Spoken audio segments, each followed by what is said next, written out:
गुरुर्ब्रह्मा गुरुर्विष्णु गुरुर्देवो महेश्वरा गुरु साक्षात् परब्रह्म तस्मै श्री गुरुवे नमः। तस्मै श्री गुरुवे नमः। तस्मै श्री गुरुवे नमः। बोलो समर्थ सदगुरुदेव संत श्री रामलाल जी सियाग की जय। बोलो शिव अवतारी महायोगी बाबा श्री गंगाई नाथ की जय। बोलो दशम अवतार कल की अवतार की जय। बोलो सनातन धर्म की जय। बोलो पलाना धाम की जय। बोलो जामसर धाम की जय। बोलो काजलवास धाम की जय। जय श्री गुरुदेव, जय श्री दादा गुरुदेव, जय माता। जय श्री दादा गुरुदेव, जय मां आदिशक्ति, जय मां आदिशक्ति, जय मां आदिशक्ति।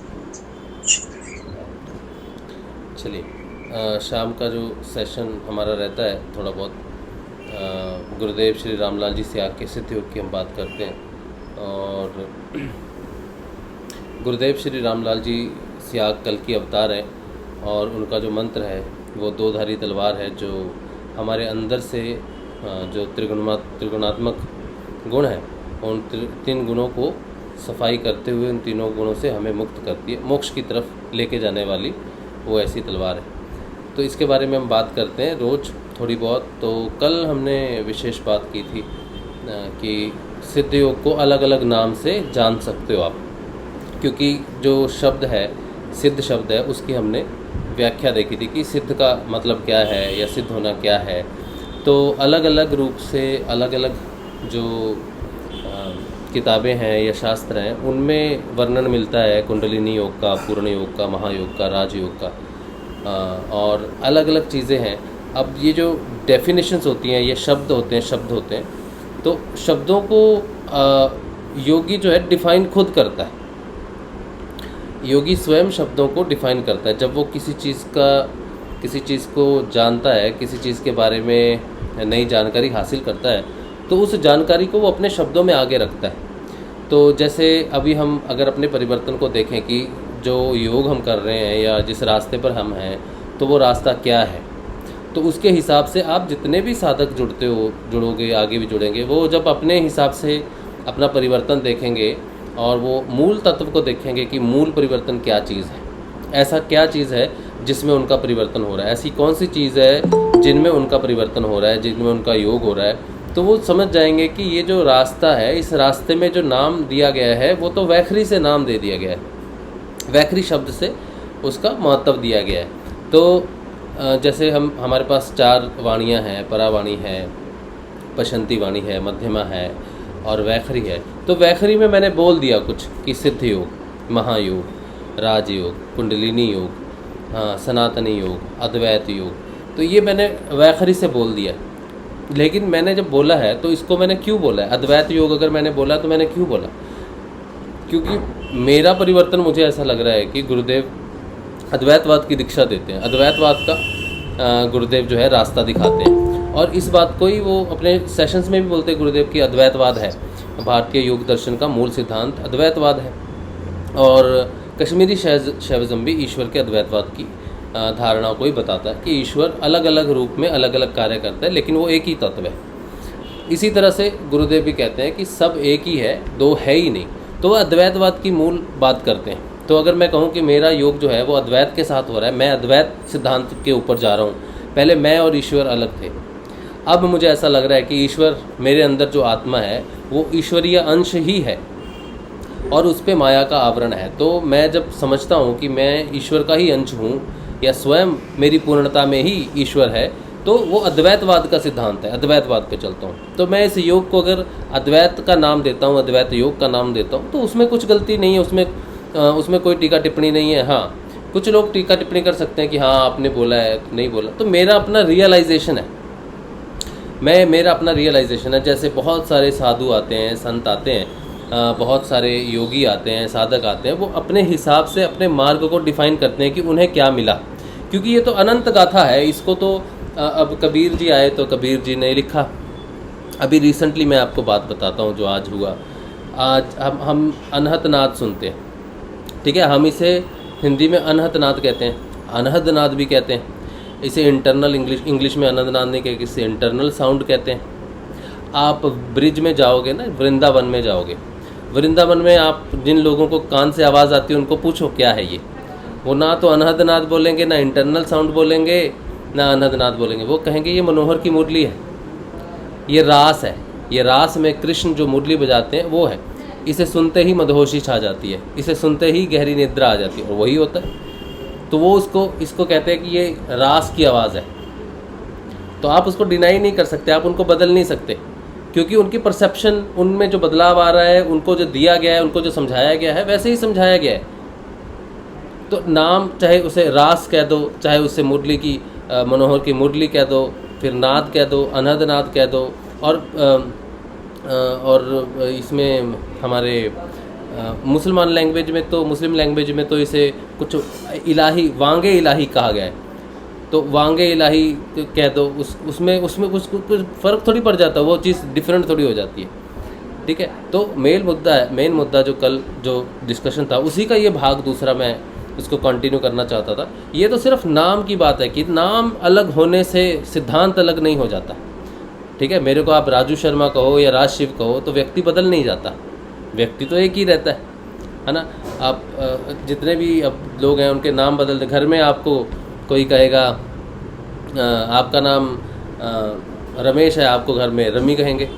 ठीक है, और कुछ नाम है तो आपको छोटे नाम से कुछ बुलाएंगे, तो आप बदल थोड़ी जाओगे। दुनिया घर में आपको अलग नाम से बुलाते हैं, दोस्त आपको अलग नाम से बुलाते हैं, और ऑफिस में आपको पूर्ण नाम से बुलाएंगे। तो ये नामों के चक्कर में पड़कर कंफ्यूजिंग नहीं होना है। मेन है कि परिवर्तन किस चीज़ में हो रहा है, मूल सिद्धांत और आप में जो परिवर्तन आ रहा है वो है कि नहीं है।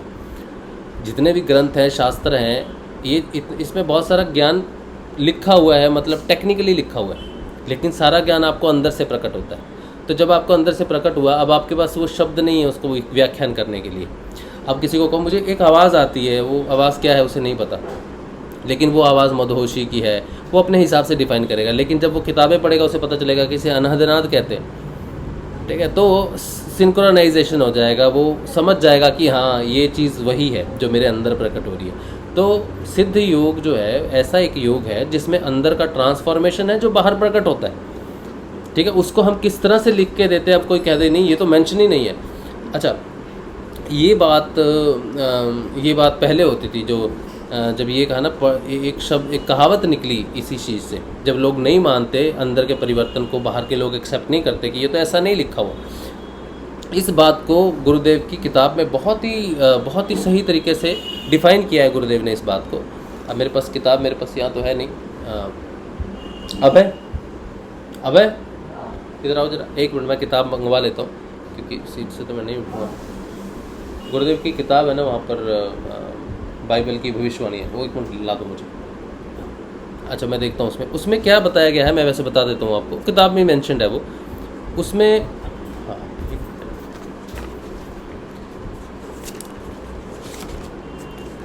अभी मुझे पता नहीं वो है कहाँ, लेकिन है, पढ़ा तो था मैंने, फिर भी मैं कोशिश। हाँ, इसको डिफ़ाइन करते हैं विद्या और अपराविद्या से। अपराविद्या क्या है और विद्या क्या है। तो जब आप किसी के पास जाते हो, जैसे वो गुरु भाई की कल मैं बात कर रहा था, उन्हीं के प्रश्न से ये सारी चर्चा शुरू हो रही है कि वो कहीं गए थे और कहीं से डिस्कशन हुआ, उन्होंने कहा सिद्ध योग उन्होंने कभी सुना नहीं, ना गोरखनाथ जी से सुना, ना और जितने भी विशेष संत हुए उनसे उन्होंने सुना नहीं। तो सिद्ध योग को वो नहीं मान रहे कि आप जो विधि बता रहे हो वो सिद्ध योग में नहीं है। वो क्यों नहीं है, यहाँ पे जो डिफरेंस आया, गुरु भाई जो बात लेके गए वो उनको गुरुजी ने जो बताई है, और वो बात जो पढ़ के बोल रहे हैं कि हाँ इस किताब में नहीं है, इस किताब में नहीं है, तो वो अपराविद्या है। ठीक है, अब ये जो अपराविद्या है, अपराविद्या तो कई प्रकार की है। एक तो स्कूलिंग एडुकेशंस है, जो हम अपनी जीवन चलाने के लिए जो एक शिक्षा प्राप्त करते हैं, वो स्कूली एडुकेशन है, उसको भी अपराविद्या में माना जाता है।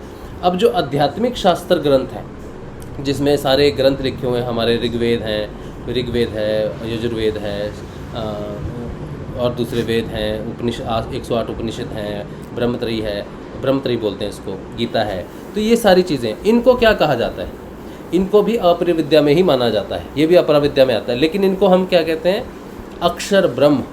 तो ये सारे शास्त्रों को हम कहते हैं ये अक्षर ब्रह्म है, ब्रह्म नहीं है। ठीक है, वो ब्रह्म जो बैठा है ऊपर में वो नहीं है, बल्कि अक्षर ब्रह्म है, उसकी जानकारी है लेकिन वो नहीं है। इस बात को रामकृष्ण परमहंस ने डिफाइन किया था विवेकानंद जी के लिए। उन्होंने कहा था कि क्या साक्षात्कार में और किताबों में और अपरा विद्या में क्या फ़र्क है। तो उनके सिखाने का ढंग बड़ा ही प्रैक्टिकल था। तो उनके पास एक किताब थी जिसमें बारिश की जानकारी थी। तो उन्होंने विवेकानंद जी को कहा ये किताब दो मुझे, जब वो बता रहे थे कि साक्षात्कार लिखने में परा और अपरा विद्या का क्या अंतर है, तुम इसमें खोजोगे क्या है और असली क्या है। तो उन्होंने कहा इस पुस्तक में देखो बारिश कब होनी है, बारिश का जानकारी कहाँ है। तो बोले ये किताब में है, सब जगह ही बारिश बता रखी है, कहाँ कहाँ बारिश होगी। तो उन्होंने कहा अच्छा इसमें बारिश की जानकारी है, हाँ। तो इसको बोला निचोड़ के देखो कि इसमें बारिश है भी कि नहीं है, क्योंकि बारिश के बारे में किताब बहुत बोल रही है, जगह जगह पे बारिश लिखा हुआ है। तो इसको ऐसे करके निचोड़ो, देखो निकलेगा पानी। तो विवेकानंद ने निचोड़ा तो कह रहे नहीं कुछ नहीं है इसमें। तो बोला हाँ, तो जो किताबों में जो ज्ञान है ना वो अपरा विद्या है, वो उसकी जानकारी है, वो स्वयं नहीं है। चाहे वो कोई भी वेद हो, पुराण हो या कुछ भी हो, तो वो अक्षर ब्रह्म है लेकिन ब्रह्म नहीं है। तो उसकी वो कहाँ है, वो स्वयं है, वो अंदर है। तो जो गुरु भाई का जो प्रश्न था कि उन्होंने कहा किसी भी किताब में नहीं लिखा गया, तो किताब के हिसाब से ऐसी चीज़ों में तर्क नहीं करके अपने बदलाव के हिसाब से करना चाहिए कि मुझ में जो बदलाव आ रहा है उसको आप देखो कि किसी किताब में लिखा हुआ है कि नहीं लिखा है। अच्छा आप मेरा बदलाव नोट करो, आप स्वयं बताओ कि वो कौन सा मार्ग है जिसमें ये बदलाव होता है। सारे बदलाव मेरे अंदर से आ रहे हैं, सारे बदलाव मेरे अंदर से आ रहे हैं। जो ब्रह्म है वो जो किताबों में लिखा है वो मेरे अंदर से प्रकट हो रहा है। अद्वैतवाद मेरे अंदर से प्रकट हो रहा है, सत्य मेरे अंदर से प्रकट हो रहा है, दया मेरे अंदर से प्रकट हो रही है।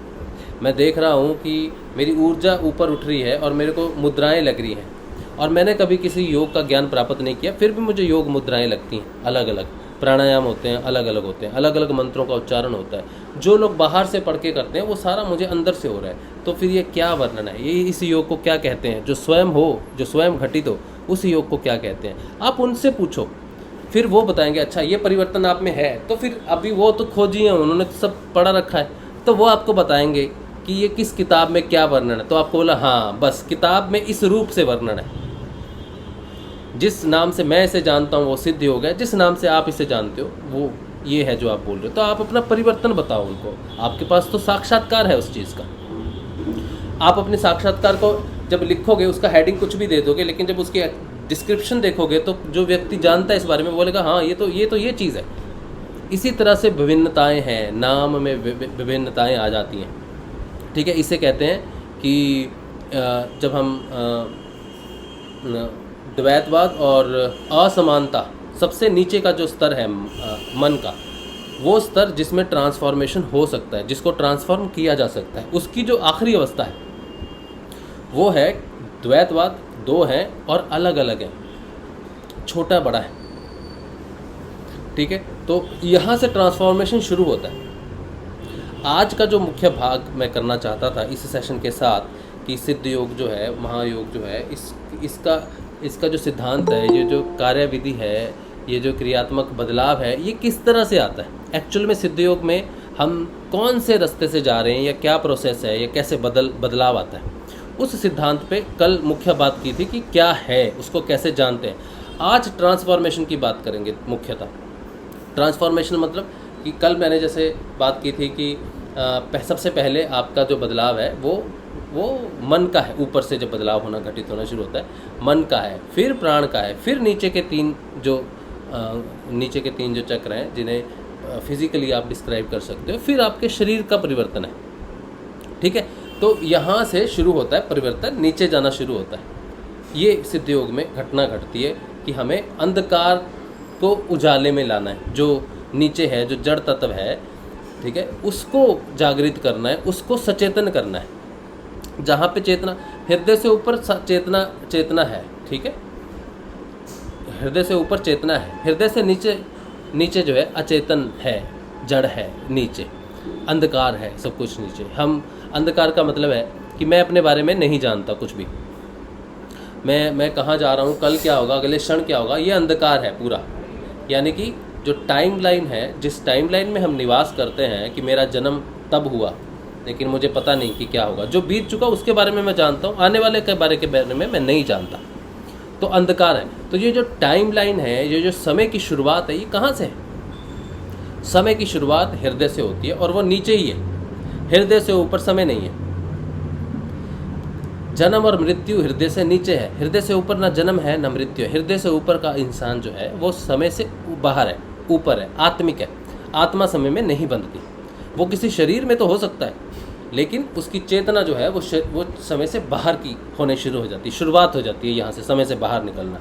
लेकिन उसका खिंचाव जरूर रहता है, उसका खिंचाव यहाँ तक है, आज्ञा चक्र तक संसारिक खिंचाव रहता है। लेकिन संसार का जो मूल है, जो संसार का जो गठन है, वो हृदय चक्र के नीचे का ही सारा संसार है। बाकी उसका खिंचाव है, जैसे पृथ्वी तो यहाँ तक है, लेकिन उसका गुरुत्वाकर्षण ऊपर तक है। वो पक्षी जो ऊपर उड़ रहा है, वो अगर उड़ना बंद कर दे तो नीचे गिर जाएगा। इसी तरह से व्यक्ति अगर अध्यात्म अपने इस संसारिक चक्कर से ऊपर उठता भी है, तो उसका मन और उसका प्राण और उनकी शरीर की व्याधियाँ उसको पकड़ के रखती हैं। इसे ही बंधन कहते हैं।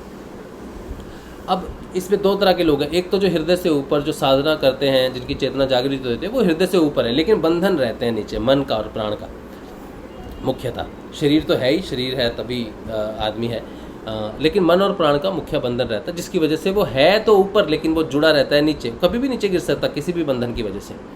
ठीक है, क्लेश उसके जागृत रहते हैं। बंधन है तो क्लेश है, वृत्तियाँ हैं, लेकिन वो जानता है कि नीचे अंधकार है।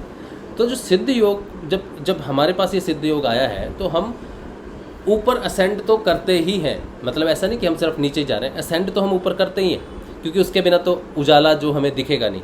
हमें जो ज्ञान प्राप्त होना है, ज्ञान ऊपर से ही लाइट है, ऊपर ही लाइट है, सारा ज्ञान ऊपर से प्रकट होता है। लेकिन ऊपर कुछ भी इनलाइटन करने की ज़रूरत नहीं है। हृदय से ऊपर सब कुछ ऑलरेडी इनलाइटन है, सिर्फ आपको पहुंचना है। एक रूम में ऑलरेडी 10 रूम लगे हुए हैं और वहाँ पे ऑलरेडी लाइट जल रही है, तो आपने सिर्फ जाना है वहाँ पे, और आपको सारा सामान वहाँ पे दिखेगा।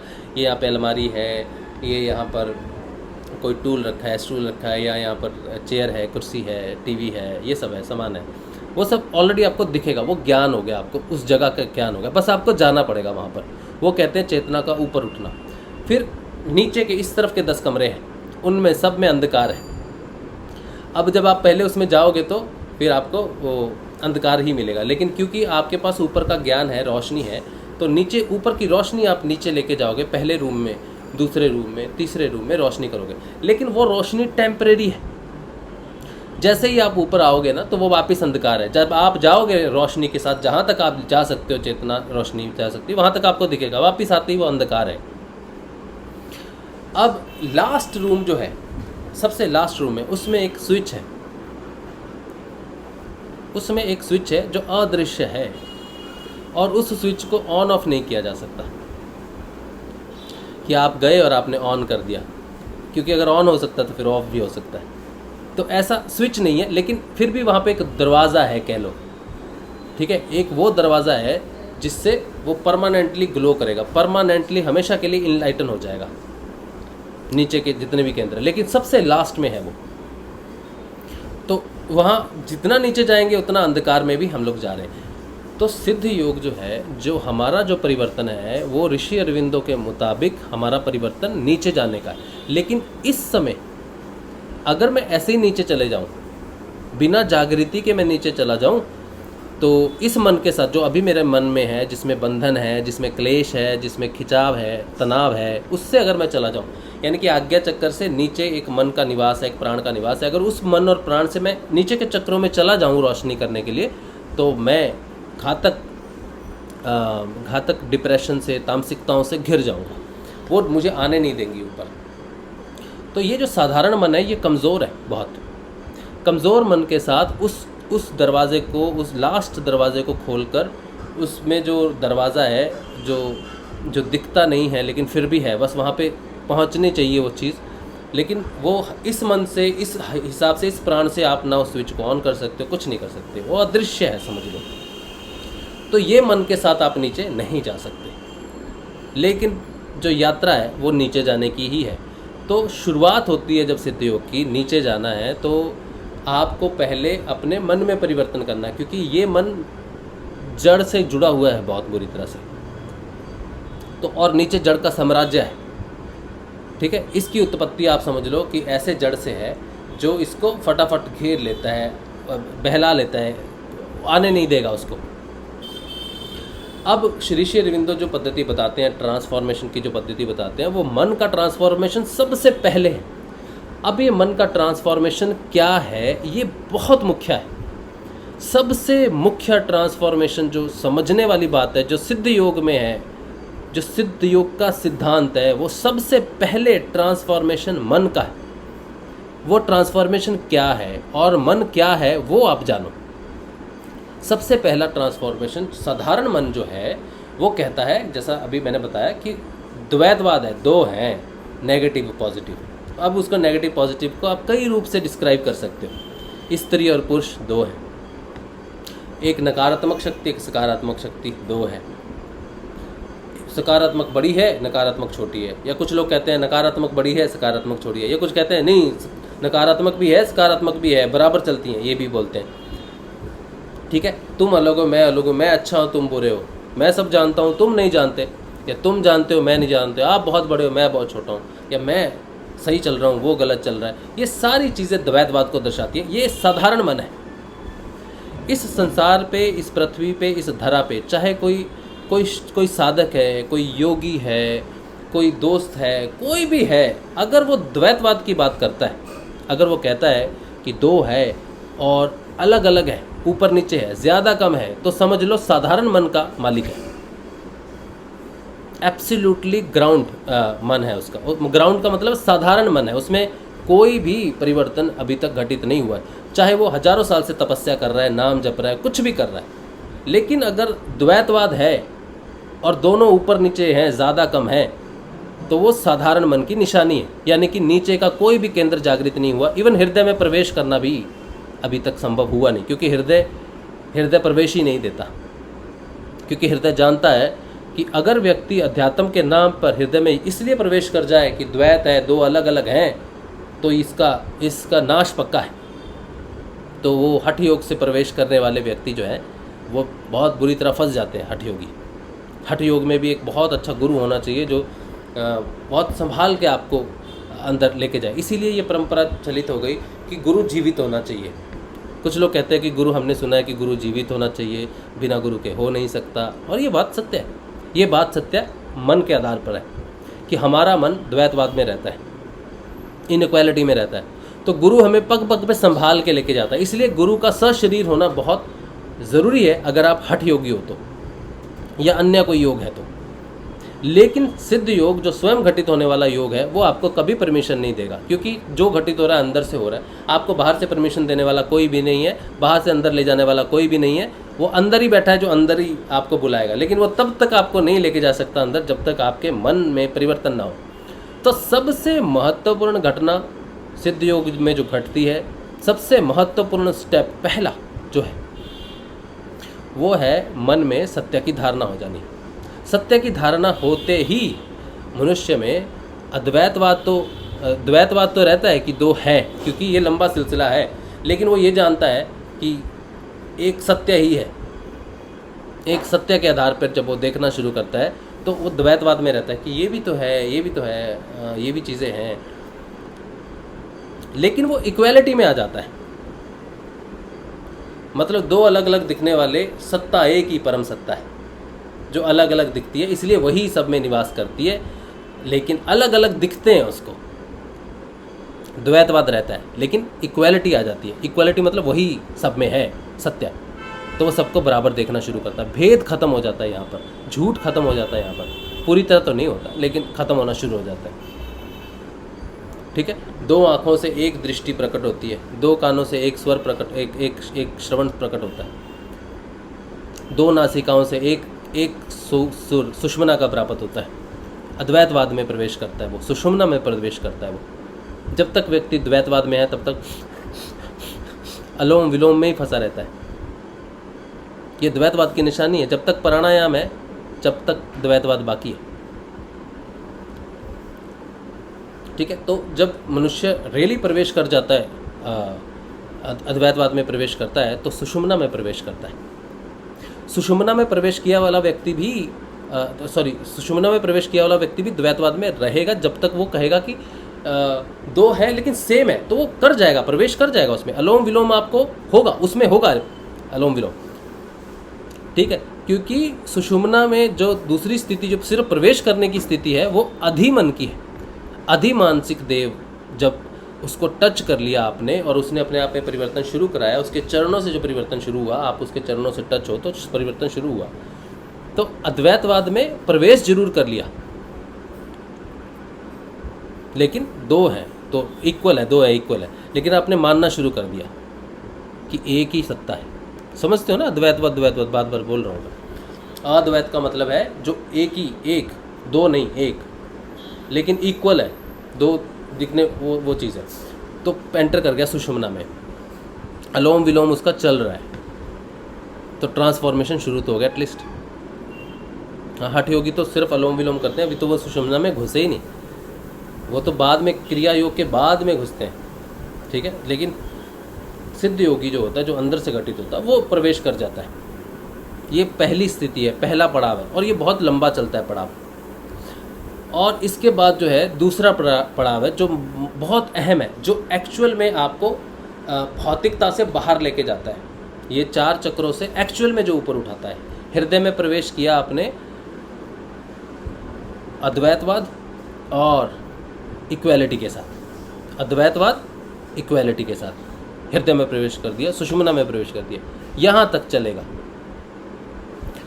अब यहाँ पर जो व्यक्ति पहुँच गया उसमें घटित होता है अद्वैतवाद। इक्वालिटी की बात ही नहीं होती, इक्वालिटी का सवाल ही पैदा नहीं होता, क्योंकि इक्वालिटी वहाँ होती है जहाँ दो अलग चीज़ें होती जिनको इक्वल करना हो, तकड़ी की तरह। हाँ, अब ये दोनों बराबर है, अब ये दोनों इक्वल है। ये चलता है हृदय चक्कर से आज्ञा चक्कर के बीच तक, तकड़ी चलती है बराबर। हाँ, बराबर है, बराबर है, बराबर है। यहाँ पर पहुँचा हुआ इंसान तकड़ी को हटा देता है, तकड़ी की ज़रूरत नहीं है। मन और यहाँ से यहाँ तक अधिमन, और यहाँ शुरुआत है अतिमन की, अति मानसिक देव जिसे कहते हैं, सुपर माइंड जिसे कहते हैं। जिस दिन वो उसमें प्रवेश करना शुरू करता है उस दिन सिर्फ अद्वैतवाद बच जाता है, इक्वालिटी खत्म हो जाती, तकड़ी को हटा देते हैं, बोला तोलने की ज़रूरत नहीं, क्योंकि इसका सवाल ही पैदा नहीं होता। ईश्वर दो हो ही नहीं सकते। उसको उस दिन प्रकृति अपना लेती है, समझ लो, प्रकृति अपना भेद खोलना शुरू करती है, यहाँ पर भेद खोलना शुरू कर देती है। उसको हर चीज़ में त्रिगुणात्मक गुण नज़र आते हैं। हर प्रकृति का गुण जो है त्रिगुणात्मक गुणों से बना हुआ है। कोई भूत की बात करता है, कोई प्रेत की करता है, कोई नेगेटिविटी की बात करता है कि इसमें नेगेटिविटी है, उसमें नेगेटिविटी है। लेकिन यहाँ पर जो व्यक्ति पहुँच जाता है उसको साफ प्रकृति यही दिखाती है कि जो बाहर है, जो बाहर भूत प्रेत हैं, वो मेरे तामसिक गुण के कारण प्रकट हुए हैं, वो गुण तेरे अंदर भी है। तो जो बाहर भूत प्रेत अगर मुझे दिखेंगे ना या एग्जिस्ट करेंगे ना, तो मेरे अंदर मेरे तामसिक गुण की वजह से दिखेंगे। और जब तक शरीर रहेगा तब तक इन 3 गुणों से बना हुआ ये शरीर रहेगा। मैं इन 3 गुणों से मुक्त हो सकता हूँ, पर ये शरीर में रहेंगे, शरीर के साथ हमेशा रहेंगे। तो अगर नकारात्मकता की हम बात करते हैं, कुछ भी नेगेटिव की बात करते हैं कि ये नेगेटिव पॉजिटिव है, तो हम ईश्वर को डिनाई करते हैं, हम प्रकृति के मूल रहस्य को डिनाइड कर देते हैं। लेकिन आज्ञा चक्कर पर जब व्यक्ति पहुंचता है, शुरुआत होती है, तो उसके लिए नकारात्मकता बिल्कुल प्रभावहीन हो जाती है। अब उसे नकारात्मकता से फर्क नहीं पड़ता, और ना ही वो भूत प्रेतों को अलग संज्ञा देता है, क्योंकि इनकी उत्पत्ति, सर्वभूतों की उत्पत्ति सिर्फ और सिर्फ एक पुरुष से हुई है। एक पुरुष से, प्रकृति से सारी उत्पत्ति हुई है। अगर वो नहीं तो भूत नहीं, प्रेत नहीं, कुछ भी नहीं। शिव के गण कौन है? भूत प्रेत तो उसके गण है ना सारे, है ना। तो उसको, उनको शैया कौन देता है? उन सबको कौन खाना मिलता है या उन सबको कौन पोषित करता है? शिव करता है। शिव तामसिक गुणों को कंट्रोल करते हैं। आपके अंदर जितने भी तामसिक गुण हैं, रुद्र ग्रंथि उसको कंट्रोल करती है। आप बाहर जाके शिवलिंग पे पानी देते हो, क्यों देते हो पता है? तामसिकता हीट है, हीट एनर्जी है तामसिकता। आपका जो क्रोध है वो गर्मी है आपकी, तो हीट क्या हो गई? तामसिकता है। क्रोध जो है वो तामसिकता है। अगर आप बाहर कह रहे हो कि ये व्यक्ति तामसिक है, तो आप ये कह रहे हो कि आपके अंदर क्रोध नहीं है, आप क्रोध नहीं करते। आप ईर्ष्या नहीं करते? जिसके अंदर क्रोध है, ईर्ष्या है, काम वासना है, या किसी भी प्रकार की इच्छा है, किसी भी प्रकार की इच्छा है, तो वो तामसिकता है। चाहे वो भगवत प्राप्ति की भी इच्छा क्यों ना हो, वो तमस गुण के अधीन आती है, तमोगुण के अधीन आती है। प्रत्येक इच्छा, मोक्ष की इच्छा होना भी तमोगुण के अधीन आती है, क्योंकि इच्छा ही बंधन है और वो गुणात्मक है।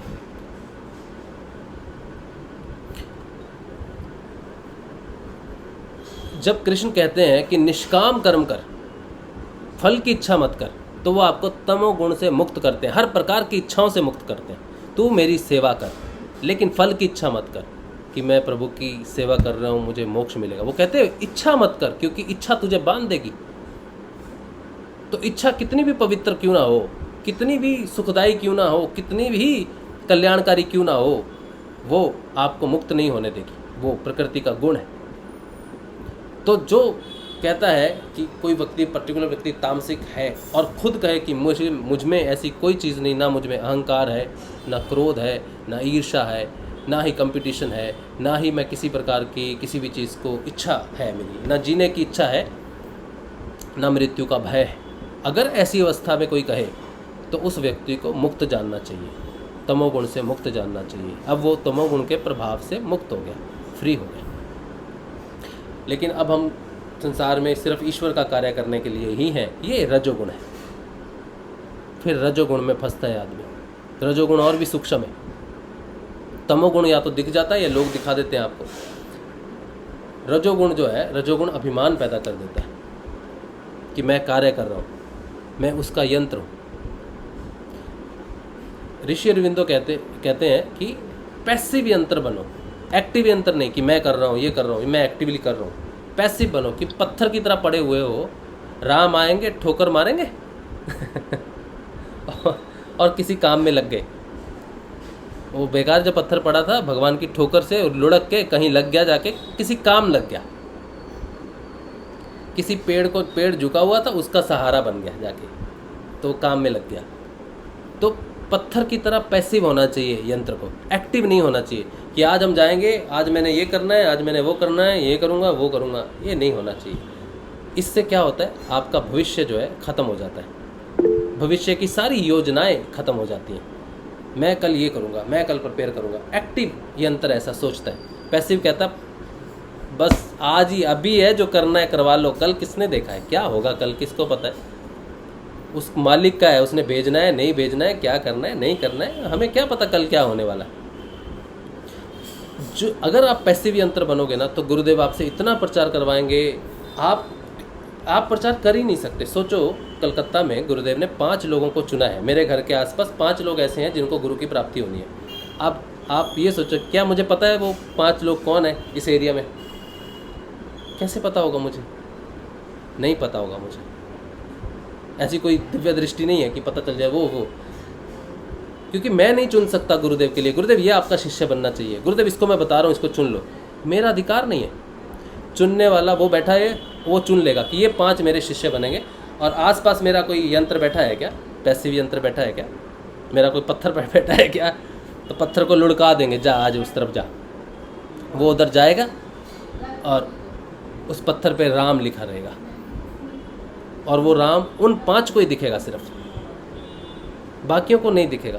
वो 5 को दिखेगा और वो उससे जुड़ जाएंगे किसी हिसाब से, और वो कहेगा हाँ जी मैं तो ये करता हूँ, ये चीज़ है, हाँ ये चीज़ है, वो काम हो गया। तो ये एक पत्थर होके काम हो सकता है, लेकिन एक मनुष्य इस काम को नहीं कर सकता, क्योंकि वो समझता है, वो चेतन है, वो जागृत है, वो कर सकता है, और पत्थर नहीं कर सकता। तो पैसिव यंत्र, रजोगुण से मुक्त होने का अर्थ है कि जो है आज है, न कल था न परसों होगा, न आने वाले कल में होगा, आज ही बस। ना मेरा भविष्य है ना मेरा भूत है। तो रजोगुण से मुक्ति है। ये ट्रांसफॉर्मेशन की मैं आपको बता रहा हूँ बात। जब आप यहाँ पर पहुँचते हो, जो पूछते हो ना कि तीसरी आँख खुलने का मतलब क्या है, तीसरी आँख खुलने का अर्थ है गुणों का नाश हो जाना। जैसे तामसिक गुण की नाश हो जाए, फिर ऐसे राजसिक गुण का नाश होगा। उसके बाद सात्विक की बारी आएगी, वो और भी सूक्ष्म, और भी सूक्ष्म। ठीक है, तो ये तीनों गुणों से पार निकलना तब शुरू होगा जब आप यहाँ पर पहुँचोगे, यहाँ पर जाके गुणात्मक परिवर्तन आएगा। लेकिन उससे पहले हृदय में प्रवेश करना, यानी कि अद्वैतवाद में प्रवेश करना इक्वालिटी के साथ, फिर उसके बाद सिर्फ अद्वैतवाद में प्रवेश करना, वो तकड़ी को भी हटा देना, फिर वहाँ से गुणात्मक परिवर्तन। वो गुणात्मक परिवर्तन के साथ साथ आपके प्राणों में परिवर्तन होगा, क्योंकि गुणों की वजह से ही प्राण है।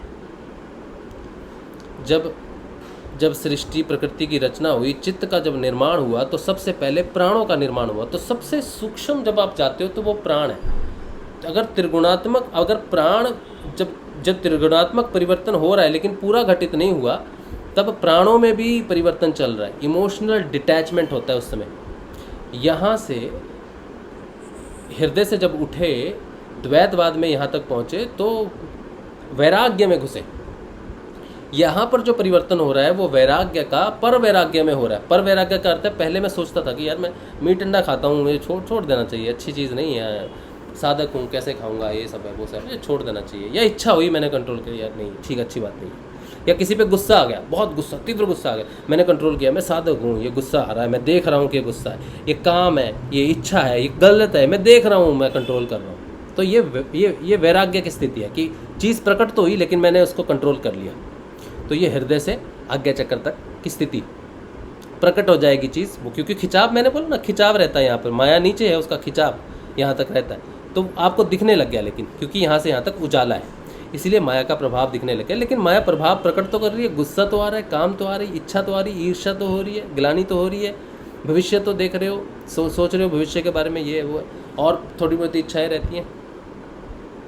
तो ये वैराग्य की स्थिति है। लेकिन यहाँ पर जब गुणात्मक परिवर्तन है, जब प्राणों में परिवर्तन हो जाएगा, तब पर वैराग्य की स्थिति प्रकट होगी। पर वैराग्य का अर्थ है कि ख्याल ही नहीं आएगा। गुस्सा आएगा, कंट्रोल करेंगे ना, तो गुस्सा आएगा ही नहीं। महात्मा बुद्ध की स्थिति है पर वैराग्य की। वो बैठे हैं, उनको गुस्सा दिला के दिखाओ,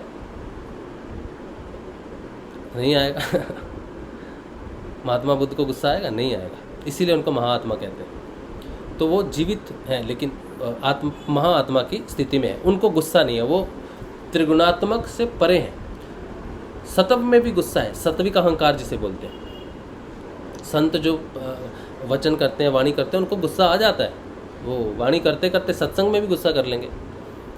रजोगुण में तो है ही, तमोगुण में तो भरा पड़ा है, तो सब जगह पर है। लेकिन जो व्यक्ति त्रिगुणात्मक अतीत स्थिति में आ गया, अति मानसिक में प्रवेश कर गया, वो आनंद में प्रवेश करने का समय है। आनंद में सुख और दुख पीछे रह जाते हैं और मन का परिवर्तन शुरू हो जाता है। प्राण से महाप्राण की तरफ शुरू होता है परिवर्तन। तो महाप्राण मतलब हृदय की ग्रंथियां खुल रही हैं।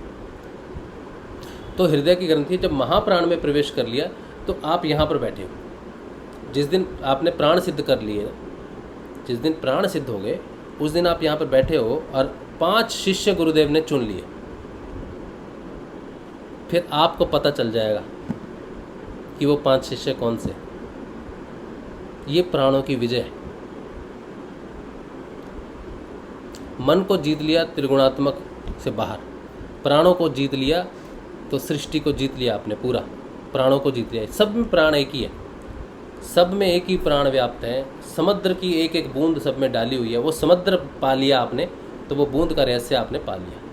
अब बूंद के अंदर पूरा समुद्र समाया हुआ है। तो इस बूंद, ये जो अंदर के प्राण है, इनको जीत लिया तो समस्त प्राण में प्राण की इन्फॉर्मेशन आपको हो जाएगी।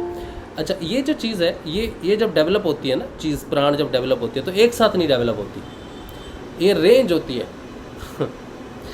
एक योगी की एक रेंज है कि यहाँ पर बैठा है और कोई उसका जानकार व्यक्ति है और वो बाज़ार गया है और वो उसकी नज़र में है कि हाँ यार वो कुछ गलती हो रहा है, एक मिनट जाओ तो उसकी मदद करो, वो मुसीबत में है, उसको पता चल जाएगा, उसकी रेंज तक चला जाएगा। माँ के प्राण होते हैं ना, वो बच्चों में रहते हैं। वो कहीं जाते हैं ना, वो चिंता करने बैठ जाते हैं सारे के सारे। तो प्राण योगी के बढ़ते हैं। अब गुरुदेव का कौन सा शिष्य कहाँ पर बैठा हुआ है, गुरुदेव को पता है कि उस शिष्य के साथ ये हो रहा है, पूछो उससे ध्यान में क्या हुआ था।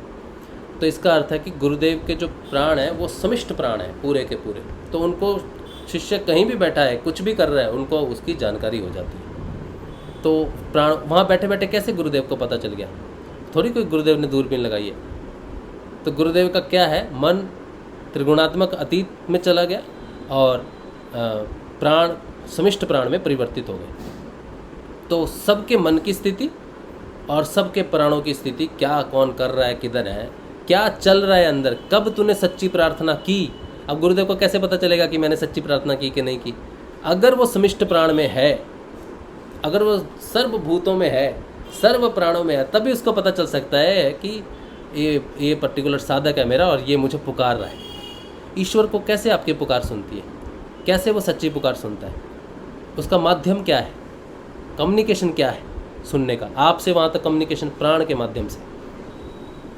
प्राण में ही आत्मा, प्राण एनवलप है, आत्मा उसके अंदर है। जब ये शरीर को आत्मा छोड़ती है ना, तो प्राणों के साथ छोड़ती है। तो फिर मन का बदलाव होने से नीचे उतरता है इंसान, प्राणों का बदलाव होता है। तो प्राण हो गए सिद्ध, मन हो गया सिद्ध, फिर शरीर की बारी, फिर शरीर की बारी आती है। शरीर में पूर्ण रूप से डिविनिटी आ जाती है। अब ये स्थिति किसकी है, इसकी मैं एग्जांपल देता हूँ। गुरुदेव की तो है ही, क्योंकि गुरुदेव, आपको कोई प्रॉब्लम है, बीमारी है, तो गुरुदेव ने अपने शरीर में ले ली।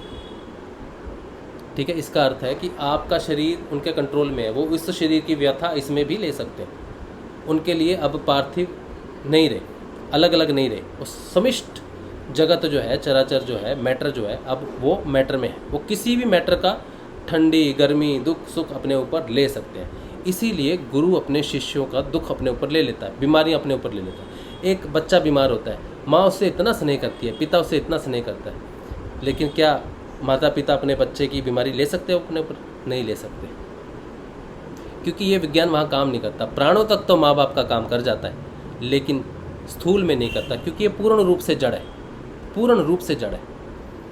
और माता पिता भी जड़ शरीर से ही है, उनका भी शरीर दिव्य नहीं है। प्राण अटैच हो सकते हैं, लेकिन बहुत ज़्यादा भावुक होने से प्राण हो सकता है, लेकिन शरीर किसी भी हिस्सा में नहीं हो सकता। तो गुरुदेव जो है वो कैसे ले लेते हैं? क्योंकि वो जड़ में भी पूर्ण रूप से अपने आप को स्थापित, जड़ का भी उनको सिद्धि है, मैटर की, जैसे गुरुदेव कहते हैं ना, मैटर की सिद्धि। रामकृष्ण परमहंस ने देखा एक गाय या बैल है, उसको उसका मालिक कोड़ों से मार रहा है। तो वो देख रहे हैं और जब मार रहा है तो उनको लग रहा है, वो कह रहे हैं आह, चिल्ला रहे हैं, वो मार रहे जैसे आह चिल्ला रहे हैं। तो वो देख रहे हैं इनको क्या हो रहा है। तो देखा तो पीठ पे कोड़ों के निशान है। अब बैल तो उनका शिष्य नहीं है, या बैल से तो उसका कोई प्राणिक संबंध नहीं है, कुछ भी नहीं है। तो बैल पे पड़ रहे कोड़े या गाय पे जो भी पशु था, वो उसके कोड़े रामकृष्ण परमहंस के शरीर पे कैसे आए? ये कोई मैजिक नहीं है, कोई जादू नहीं है, ये सिद्ध हो जाना है, ये पार्थिव का सिद्ध हो जाना है। और ये अद्वैतवाद का अंतिम चरण प्रकट हो जाता है कि अद्वैत का अब अद्वैत दिखने लग गया कि मुझ में और उसमें कोई फर्क नहीं है। पहले तो अद्वैत से सिर्फ मैंने हृदय में एंटर किया, अद्वैत से मैंने मन को परिवर्तित किया, गुणात्मक परिवर्तन हुआ, उससे प्राणों का परिवर्तन हुआ, लेकिन शरीर सबसे लास्ट है, क्योंकि सबसे ज़्यादा जड़ ये है। मैं कह सकता हूँ कि मेरे अंदर जो आत्मा है, परमात्मा है, यही वही है मेरे अंदर, वही है तेरे अंदर। तो क्या तेरे दुख मैं अपने शरीर पर ले सकता हूँ? अगर मैं एक हूँ, तू और मैं अगर एक हैं, तो क्या तेरे शरीर पे होने वाला घाव मेरे शरीर पे आ सकता है? जब तक नहीं आता, जब तक ऐसी स्थिति नहीं आती, तब तक द्वैतवाद है, अद्वैत सिद्ध नहीं हुआ। अद्वैत में धारणा हो सकती है, उससे तो मन का परिवर्तन हुआ ना, सूक्ष्म धारणा से सूक्ष्म परिवर्तन हो गए मन के और प्राण के, लेकिन स्थूल परिवर्तन सबसे आखिरी है। और जिस व्यक्ति का शरीर में परिवर्तन होगा, इसको कहेंगे डिवाइन रूपांतरण, डिसेंड डाउन हो गया, लास्ट। अब जितने योगी हैं वो असेंड कर जाते हैं, ठीक है, शरीर को छोड़ के असेंड कर जाते हैं। लेकिन सिद्ध योग का जो परिवर्तन है, मन से अधिमन, अधिमन से अतिमन, अतिमन से फिर सारे परिवर्तन करते हैं, क्योंकि वो अतिमन ही है जो ये सारे परिवर्तन घटा सकता है। वही एक वेसल है जिसमें वो डिवाइन ऊपर से नीचे उतर सकती है। ये जो मेरे पास इस समय जो मन है, इसमें वो डिवाइन नीचे नहीं उतर सकती, ये सही मीडियम नहीं है। जैसे आपके घरों में जो बिजली की तार लगी है वो कॉपर की है, उसमें से बिजली निकलती है क्योंकि वो सही वो है। अब उसकी जगह मैं वो पतंग की डोर लगा दूं, क्या उसमें मोटी पतंग की डोर रस्सी लगा दूं, चलो रस्सी लगा दी मैंने नाइलॉन की, क्या उसमें से करंट जाएगा जैसे कॉपर की वायर में जा रहा है? उसमें से नहीं जाएगा। तो ये जो मन है वो रस्सी की तरह है और अतिमन उस कॉपर वायर की तरह है। जो डिविनिटी है, जो डिवाइन है, जिसने डिसेंड डाउन इस शरीर में करना है, इस पार्थिव शरीर को इनलाइटन करना है, उसके लिए उस कॉपर वायर की ज़रूरत है, उसके लिए अतिमन की ज़रूरत है। और अतिमन अद्वैतवाद में धारणा पक्की होने से ही परिवर्तन आ सकता है। त्रिगुणात्मक अतीत की स्थिति यानी कि हो तो नहीं गई लेकिन धारणा होनी चाहिए अलग। अगर अभी हम नेगेटिविटी की बात करते हैं, नकारात्मकता की बात करते हैं, तो अतिमन तो हमारे लिए दूर का चांद है। इस धरती पे खड़े होकर अगर मैं चाहता हूँ कि चांद को टच कर लूँ तो ये संभव नहीं है। इसी तरह से जब तक मेरे दिमाग में नकारात्मकता का भूत है तब तक अतिमन में प्रवेश करना असंभव है। और जब तक अतिमन में प्रवेश नहीं होता तब तक आप में डिवाइन डिसेंड नहीं कर सकती, डिवाइन नीचे उतर ही नहीं सकती आपके शरीर में। आपकी बीमारियां जो इनक्योरेबल डिसीजेज हैं वो परमानेंटली क्योर नहीं हो सकती। आप 500 साल का जीवन, 1000 साल का जीवन कल्पना भी नहीं कर सकते। गुरुदेव की कृपा से कैंसर, एड्स ठीक हो सकता है, लेकिन एक लिमिटेड जीवन आप जी सकते हो, 80 साल 100 साल जी सकते हो। लेकिन आपका अधिकार 500 साल जीने का नहीं है। इसका मतलब है कि आपका शरीर आपके अधिकार में नहीं है। आपको पार्थिव शरीर की वो जो डिवाइन है, जो मूल सिद्धांत है, इस पृथ्वी को जागृत करना, इस जड़ तत्व को जागृत करना, वो अतिमन के बिना हो ही नहीं सकता। और अतिमन बिना अद्वैतवाद के धारणा के हो नहीं सकता। तो हमारा जो सिद्ध योग है ये बहुत विशाल, बहुत बड़े कार्य को लेकर चल रहा, बहुत बड़ा मिशन है, बहुत बड़ा मिशन है। इसमें हजारों शिष्य आएंगे, हजारों गलतियां करेंगे, लेकिन इस मिशन पे एक आंच भी नहीं आ सकती, क्योंकि उसको चलाने वाला वो स्वयं कृष्ण है। उसको रोका नहीं जा सकता किसी भी तरह से। 4 लोगों से नफरत या स्नेह किया जा सकता है, लेकिन इस मिशन को रोकना असंभव है। इस ट्रांसफॉर्मेशन को वही जान सकता है जिसमें वो ट्रांसफॉर्मेशन होगा, क्योंकि बारिश की जानकारी किताब से मिल सकती है लेकिन बारिश किताब से नहीं मिल सकती। इसी तरह से अद्वैतवाद का सिद्धांत किताबों से जाना जा सकता है, लेकिन अद्वैतवाद का सिद्धांत धारण नहीं किया जा सकता शरीर में। वो स्वयं परिवर्तन का नतीजा है। तो शरीर लास्ट है, मूल चक्र लास्ट है, पहला नहीं है। जो लोग ये सोचते हैं कि मैं सहस्रार में पहुंच गया और मेरा मोक्ष हो गया, वो गलत है। वो ये सिद्धांत ही नहीं है, वो सिद्ध योग है ही नहीं। सिद्ध योग में ऊपर जाने का मतलब ही नहीं है, क्योंकि वो जो परम सत्ता ऊपर बैठी है वो गुरु के रूप में ऑलरेडी डिसेंड डाउन कर चुकी है। वो मुझे नीचे लेके जा रहा है। मेरी जागृति ऊपर के चक्रों को जागृत करने की नहीं है, क्योंकि वो मेरा गुरु नीचे मेरे लिए जागृत करता ही हुआ आया है। मेरे लिए मुख्य बात है मैं इस संसार में रहूं और नीचे के 3 चक्रों का भेदन करता हुआ लास्ट चक्र में वहां पहुंचूं अतिमन के साथ, जहां पर वो स्विच है।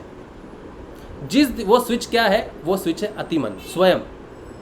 कोई प्लग नहीं है जिसे ऑन ऑफ किया जा सके, वो अतिमन है।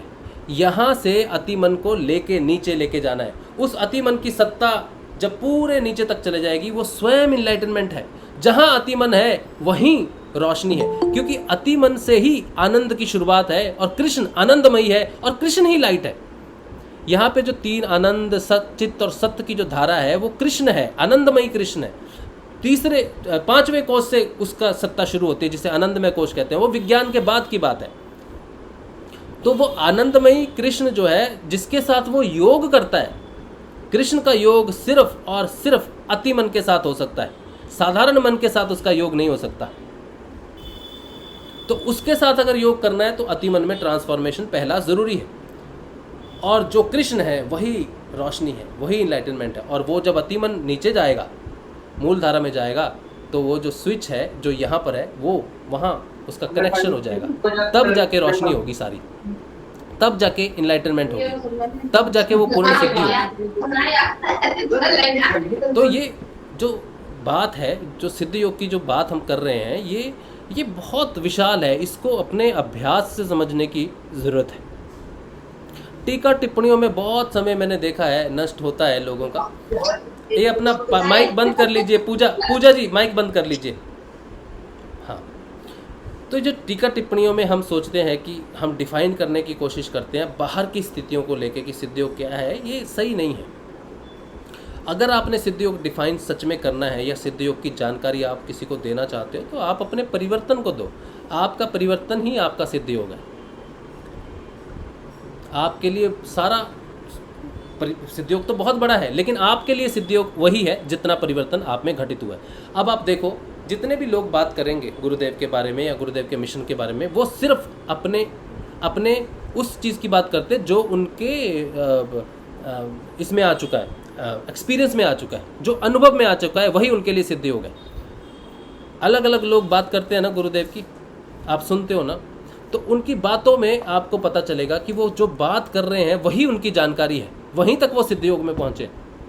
वो सिर्फ उसी शब्दों को यूज़ करेंगे जिस शब्दों में वो अभी तक रह रहे हैं, निवास कर रहे हैं। द्वैतवादी कभी अद्वैतवाद की बात ही नहीं करेगा, क्योंकि वह अद्वैतवाद में है नहीं। पूर्ण जागृति की बात वो नहीं करेगा जो जागृति नहीं है। जितने भी लोग इस दुनिया में हैं, अगर आप उनको कहो कि आत्मा जागृत होती है, तो वो ये बात को विश्वास नहीं करेंगे। उनको लगेगा ही नहीं कि उनकी आत्मा सो रही है। वो कहेंगे भाई हम जागृति हैं, हमें जागृत करने की ज़रूरत नहीं है। तो जो जिस स्थिति में है सिद्ध योग में जहाँ तक पहुँचा है, वो उतनी ही बात कर सकता है। और अगर आप उतना भी नहीं पहुँचे तो आपको वही लगेगा कि यही कंप्लीट सिद्ध योग है, लेकिन वो नहीं है। इस दुनिया में एक व्यक्ति समझ लो आ गया और उसने आपको चरम सीमा तक लेके जानकारी बता दी और आपने मान लिया बस ये सही है, ये पूरा सिद्ध योग है, तो आप समझो कि नहीं है। ये उस पर्टिकुलर बंदे की शरीर में रहती हुई चेतना जहाँ तक निवास कर पाई है, जहाँ तक विचार कर पाई है, वहीं तक ही लिख पाया, वहीं तक ही बता पाया। लेकिन सिद्ध योग उतना भी लिमिटेड नहीं है। अगर गोरखनाथ जी स्वयं आपको बताने बैठे तो वो ख़त्म ही नहीं होगा। वो कहेंगे बेटा तू एक काम कर, 10-20 हज़ार जन्म के लाइफ लेके आ, तब तो काम बने, नहीं तो क्या मैं तुझे समझाऊँ, क्योंकि जितना मैं विस्तार कर सकता हूँ वो तो पूरा ही नहीं पड़ेगा। तो सिद्ध योग को डिफाइन करना असंभव है। सिर्फ आपकी जितनी जागृति हो चुकी है उतना ही आप जानते हो। इसीलिए हमेशा अपने आप को ओपन रखो, कॉन्स्टेंट मत करो कि ये सिद्ध योग का हिस्सा नहीं, ये सिद्ध योग का हिस्सा नहीं, सिद्ध योग में ऐसा नहीं होता, सिद्ध योग में वैसा नहीं होता।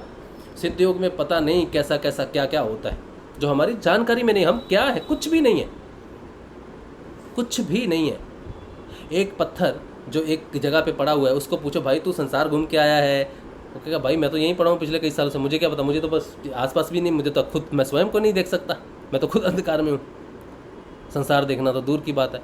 तो सिद्ध योग का अर्थ असल में ये है कि जितना वो आपके लिए हो चुका उतना आप जान चुके, सिद्ध हो चुका उसको, उसके आगे नहीं जानते और ना आपको कोई बता सकता है।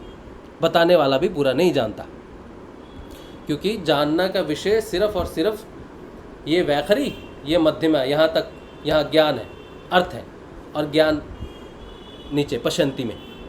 ठीक है, ज्ञान तक तो उसने बोल दिया, पशंति तक ले गया आपको, चलो वैखरी से पशंति तक ले गया, ज्ञान तक ले गया, उसके नीचे तो परा है, और परा को तो डिफाइन ही नहीं कर सकते। जितने भी ग्रंथ लिखे हुए हैं ये परावाणी से प्रकाशित होकर पशंति में ज्ञान को धारण करके मध्य में अर्थ समझ के और वैखरी में उसको बोला जाता है। कितने लेवल नीचे ले आके आपको समझाया जा रहा है कि निष्काम कर्म करो। ये चौथा लेवल है बताया शब्दों में कि निष्काम कर्म करो। अब निष्काम कर्म क्या है इसका अर्थ समझो हृदय से, अब उसका अर्थ का ज्ञान समझो पशंति से। अब फिर और भी नीचे वहाँ कुछ भी, वहाँ तो समाधि स्टेट है। परावाणी में गए तो समाधि में गए, तब जाके प्रकृति का पूर्ण रहस्य प्राप्त होगा, और प्राप्त भी होगा तो किसी को बता नहीं पाओगे, क्योंकि ना आपके पास वो जुबान है और ना किसी के पास वो श्रवण करने के लिए वो कान है कि वो समझ पाए कि भाई तू क्या बोल रहा है, कुछ समझ में नहीं आ रहा, नहीं आएगा। तो सिद्ध योग की अंतिम सीढ़ी परावाणी, वो स्वयं निर्गुण निराकार जो ऊपर बैठा है वो है। उसको कैसे कोई डिफाइन कर सकता है, कौन कैसे कह सकता है कि ये कंप्लीट सिद्ध योग है, ये सिद्ध योग है, मैं जानता हूँ कि ये सिद्ध योग है। कोई नहीं जान सकता सिद्ध योग क्या है। सिर्फ उतना ही जान ले जितना हमें ऋषि अरविंदो ने बता लिया। अगर ऋषि अरविंदो को भी जान लो ना तो बस, इससे ज़्यादा जानने की ज़रूरत भी नहीं है। और ऋषि अरविंदो को कोई पूछता था कि बताइए आपके बारे में बताओ, बोला मेरे बारे में छोड़ दो। ऋषि अरविंदो ने अपने बारे में कभी कुछ लिखा नहीं, बताया ही नहीं, सिर्फ जो जानते हैं उनके पत्रों के माध्यम से जानते हैं।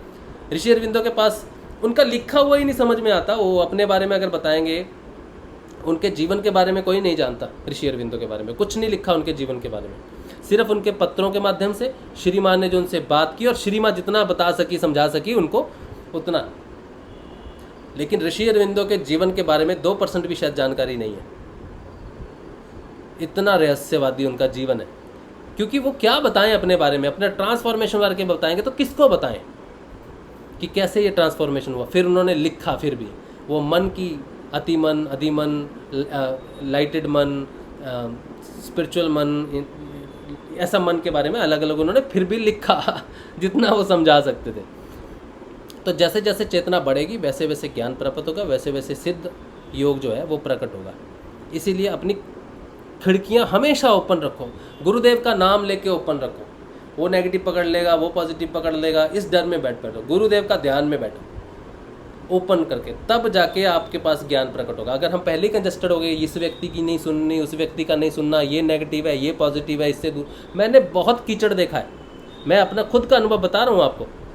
बहुत कीचड़ देखा है, ये गलत ये सही का भरा पड़ा है, और उसमें वो अपने साथ साथ दूसरों को भी धकेल देते हैं कि ये गलत है। वो कीचड़ है, दलदल है, गलत और सही। और अपने दृष्टिकोण के साथ साथ दूसरों की आंखों पे भी पट्टी बांध देते हैं कि ये गलत है, ठीक है, ये गलत ये तेरे लिए, आजा आज तेरे पट्टी बांध रहा हूँ, ये सही है। और वो लोग ऐसे ही घूम रहे हैं, आज भी ऐसे ही घूम रहे हैं पट्टी बांध के गलत और सही की, क्योंकि वो व्यक्ति ने कहा है वो गलत है सही है। और इससे ज़्यादा दुख की घटना इससे ज़्यादा दुख नहीं होता जब आप देखते हो कि लोग धंसे हुए हैं और वो गुरु की हाथ में टॉर्च लेके अपनी आंखों पे पट्टी बांधी है किसी और के दृष्टिकोण की। हाथ में टॉर्च गुरुदेव के नाम की है, लेकिन आंखों पे पट्टी किसी और के दृष्टिकोण की है। इससे ज़्यादा दुख किसी साधक के लिए हो नहीं सकता। तो सिद्ध योग को डिफाइन नहीं किया जा सकता। सिद्ध योग आपका परिवर्तन है। किसी के साथ बहस करनी है तो अपने परिवर्तन को लेके करो, किसी के परिवर्तन को लेके बहस नहीं कर सकते, किताबों को लेके परिवर्तन नहीं किया जा सकता। जय गुरुदेव। जय गुरुदेव नरहरि भाई। रजोगुण के बारे में जो आपने बताया कि वर्तमान में ही जीना है, तो क्या ये सिर्फ आध्यात्मिक दृष्टिकोण के लिए है या व्यवहारिक जीवन के सभी पहलुओं के लिए है? मैं तो जहाँ तक देखता हूँ, जैसे अभी हम जीवन जी रहे हैं, जो मैंने बात अभी की है वो टिप टू टिप है एक्चुअली। ऐसा नहीं है कि मैं उस चीज़ को जी रहा हूँ, मेरी जानकारी में है। लेकिन अब सोचो कि मैंने कहा है ना 22 तारीख तक सेशंस नहीं होंगे, मैंने कहा है ना ऐसा, 22 तारीख तक जो है मैं बिजी हूँ। तो मतलब कि मैंने अपना फ्यूचर 22 तारीख तक तो डिसाइड किया हुआ है। तो हमारा जो साधारण जीवन है, नॉर्मल जीवन है एक मिनट,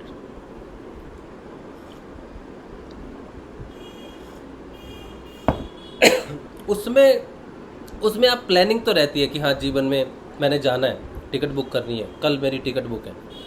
अगर मैंने ट्रेन में जाना है तो ऑब्वियसली मुझे 20 दिन पहले टिकट बुक करनी ही पड़ेगी, क्योंकि ये माया का यही सिद्धांत है। ठीक है, एडवांस बुकिंग तो आपको सब चीज़ की करनी पड़ती है। लेकिन एक धारणा होती है फ्यूचर में नहीं जीने की। काम तो है, ठीक है, करना है अपने को, ये सब प्लानिंग करनी है। अब आपको कोई कहेगा भैया नरहरि भाई हमारी बेटी की शादी है 24 नवंबर को और आपने ही करवानी है बस, तो बोलेगा हाँ जी मैं आपका नाम लिख के रखता हूँ। तो ऑब्वियसली आपको बुक करना पड़ेगा। आप नहीं कह सकते नहीं जी आप 24 नवंबर की सुबह को लेने आना मुझे, तो संभव नहीं है नरहरि भाई। तो भौतिक जीवन में हम प्लानिंग तो ज़रूर करते हैं, लेकिन हमें उसमें मतलब उसमें डूब नहीं जाना, या उस पर अपना जीवन को उस पर नहीं डाल देना चाहिए कि यही चीज़ है। एक योगी की अगर बात सुनोगे, जो संत होते हैं ना, जो सच्ची में जिनको रियलाइजेशन हो जाता है, वो होता तो सब कुछ वैसे ही है कि मैं पूरा पृथ्वी भ्रमण पे निकला हूँ, तो भ्रमण पे निकला हूँ तो वो चाहता है कि वो भ्रमण आज इतना करेगा, आज इतना करेगा, तो वो फ्यूचर के हिसाब से ही निकला है। लेकिन वो हमेशा सत्य को धारण करके चलता है। वो इस बात से दुख नहीं करता कि आने वाला समय दुखकारी होगा या सुखकारी होगा, सुख और दुख से मुक्त होकर चलता है। वरना भविष्य की प्लानिंग करने वाले लोग सिर्फ दुख या सुख की कामना करके ही भविष्य की प्लानिंग करते हैं।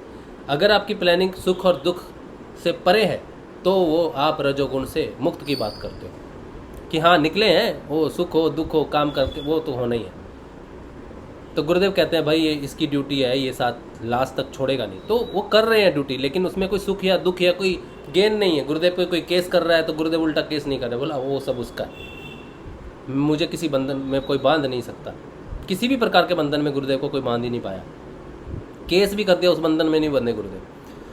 तो हम किसी बंधन में ना फंस जाएं फ्यूचर के हिसाब से, उस बात को देख चलना चाहिए। तो आप अपने अपने गृहस्थी में, अपनी चीज़ों में आप उस चीज़ को रख सकते हो, लेकिन उसका रिजल्ट ओरिएंटेड होके चलना नहीं चाहिए, ऐसा मेरा मानना है। यानी कि तात्पर्य है कि प्लान जैसे कोई भी कुछ भी होता है तो, लेकिन उसका रिजल्ट, कोशिश तो अपन वही करते हैं कि इसका पॉजिटिव रिजल्ट के लिए सारे काम किए जाते हैं, लेकिन यानी कि पॉजिटिव नहीं आए तो भी चिंता नहीं, और पॉजिटिव आ जाए तो भी खुशी नहीं, ऐसा होना चाहिए। हाँ, फ्यूचर हमारा खुशी और दुख से मुक्त हो गया तो वो मुक्त हो गया। एक योगी से मैंने सुना था, उसने कहा था कि ना जीने की इच्छा है ना मरने का दुख है। मतलब इच्छा नहीं है जीने की, तो जीवन तो चल ही रहा है, लेकिन उसकी इच्छा के हिसाब से नहीं चल रहा कि मेरी इच्छा है कि मैं 10 दिन जीऊँगा और ये करूँगा वो करूँगा। काम करना है, काम तो मैं 100 वर्षों का भी लेके बैठ सकता हूँ, लेकिन हाँ ये काम है, अगर इतना रहूँगा तो काम करता रहूँगा, वो ठीक। मैं जब तक जीऊँगा तब तक काम करता रहूँगा, लेकिन ये नहीं है कि मुझे ये अचीव करना है। जैसे कौन से राजा थे ना, वो 1000 साल तक काम भोग में रहे थे, जो यदुवंशियों के जो ये हैं, क्या नाम है उनका, राजा भर्तरी, कौन, शायद नाम भूल गया मैं, ये जाति क्या थी, हाँ राजा ये जाति क्या था, वो 1000 साल तक सिर्फ काम वासना में रहना चाहता था।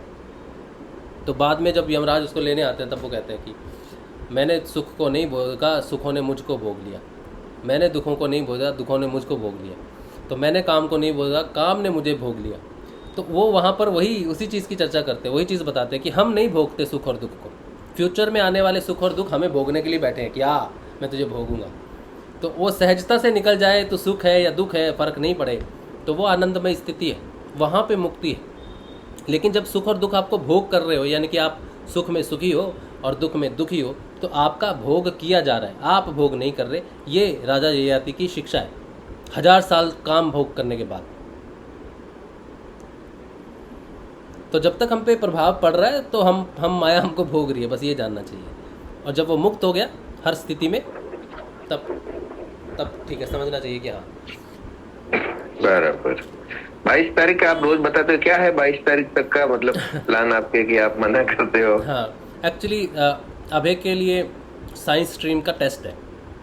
अभी जो उसको स्ट्रीम मिल रही है, मुझे पता नहीं था कि वो क्लास 9 में उसको स्ट्रीम्स चूज़ करनी पड़ती हैं। साइंस, कॉमर्स और दूसरी स्टडीज़ चूज़ करनी पड़ती है ICSE बोर्ड में। जनरली हमने क्लास 11 से चूज़ करते हैं, कोई भी सब्जेक्ट ओरिएंटेड स्टडी होती है तो क्लास 11 से चूज़ होती है, ऐसा मुझे था। लेकिन ICSE बोर्ड है उसका, तो मुझे नहीं पता था कि ICSE में क्लास 9 से ही वो लोग पर्टिकुलर स्ट्रीम डिसाइड करते हैं। तो फिर मैंने टीचर्स को कहा, उन्होंने इसको कॉमर्स में दिया, तो मैंने कहा कॉमर्स तो नहीं चाहिए, मैं साइंस बैकग्राउंड से हूँ, तो मैं उसकी अगर मदद कर पाऊँगा तो साइंस में कर पाऊँगा। और अभय को मैंने कभी ट्यूशन में नहीं दिया, क्योंकि मैंने उसको सेल्फ स्टडी में ज़्यादा डाला है कि ट्यूशन में उसको तब डालूंगा जब वो खुद जिम्मेदार हो जाएगा, खुद समझने के लिए हो जाएगा, फिर बाहर से हेल्प मिलेगी तो वो कर पाएगा। शुरू से उसको ट्यूशन नहीं दिया मैंने, तो सेल्फ डेवलपमेंट पे डाला हुआ है। तो मैंने मैडम को यही कहा कि उस तरह से मैं कोई स्कोरिंग उसको नहीं दे रहा कि वो 80% लाए, 90% लाए, 60% लाए, इसका कोई टारगेट ऐसा नहीं है।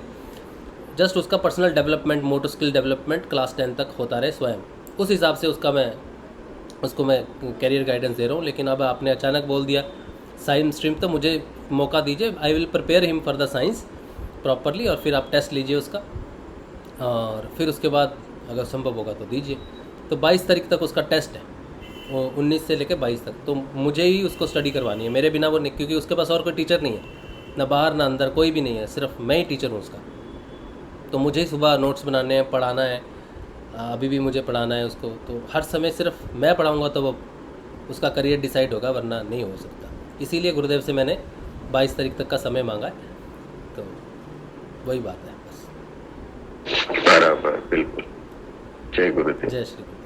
पूजा तिवारी गुरु बहन आज कुछ बात करना चाहती हैं, अपना माइक ओपन कीजिए और बताइए।